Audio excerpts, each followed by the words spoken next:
Hi, today I'm going to show you how to use Writeless AI to write an essay that is undetectable by that you use AI. So let's begin. First of all, of course, you have to go to writelessai.com and create a free account. So once you do that, you want to write in your essay topic in the middle. And then what you want to do is rewrite the essay topic in this thing again.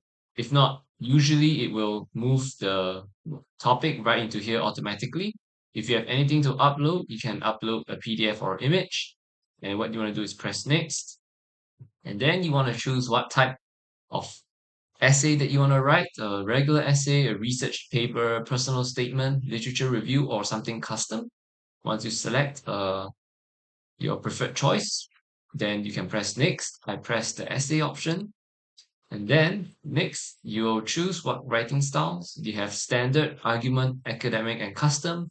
I chose standard since this is just a simple essay. And then you can choose your essay word count. I just picked a small number of 700. You can adjust the number manually yourself, if you have a specific word count, or you can drag this toggle up and down. After that, you can put how many citations you want and the minimum year of your citations and the citation format. You have Chicago, APA, MLA, Harvard, and Vancouver. Press next once again, make it undetectable, yes, and click generate essay. So this is the essay that was given. You can take a read and it's pretty much undetectable that you use AI. Thank you.